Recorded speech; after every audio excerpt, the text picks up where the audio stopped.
Monsieur le Premier ministre, Gaza affamé, Gaza martyrisé, Gaza décimé et maintenant Gaza annexé. 20 mois de génocide, 53 000 Palestiniens, 20 000 enfants, des centaines de journalistes et de soignants, tous méthodiquement assassinés. Dimanche, Netanyahou a lancé l'offensive dans la bande de Gaza. Son but, déporter le peuple palestinien. Depuis cet hémicycle, nous disons à Netanyahou et à ses soutiens inconditionnels, Gaza ne sera jamais israélienne. Des Palestiniens transformés en squelettes par une famine utilisée comme arme de guerre, les hôpitaux rasés, l'horreur d'un nettoyage ethnique. Devant le premier génocide filmé en direct de l'histoire de l'humanité, personne ne pourra dire qu'il ne savait pas. Des voix s'élèvent de plus en plus nombreuses, mais Monsieur le Premier ministre, les mots n'arrêtent pas un génocide. Vous manquez à vos obligations lorsque vous laissez Netanyahou sous mandat international survoler la France. Vous manquez à vos obligations lorsque vous tardez à convoquer le Conseil de sécurité de l'ONU pour mettre Israël et la communauté internationale face à leurs responsabilités.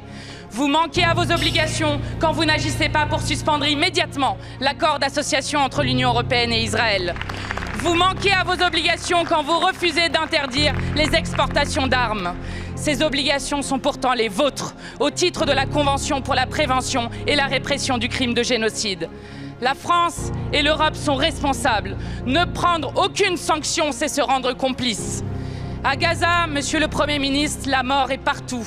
Cette mort hantera à jamais la conscience de ceux qui pouvaient agir, mais qui, par lâcheté et complicité, n'auront rien fait.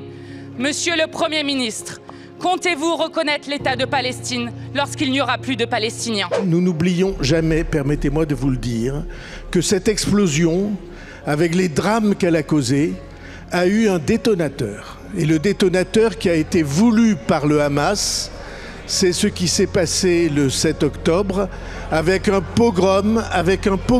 Et nous tenons comme un honneur pour le gouvernement français d'être absolument ferme dans la condamnation, absolument déterminé à aller à la reconnaissance dans le cadre de 2 États et de ne jamais oublier ceux qui ont provoqué la situation que nous dénonçons tous ensemble. Aucun crime de guerre ne pourra jamais justifier d'autres crimes, et y compris le crime de génocide. Aucun! La France doit cesser d'être complice du génocide palestinien. Quand agirez-vous? Quand arrêterez-vous de regarder Gaza mourir?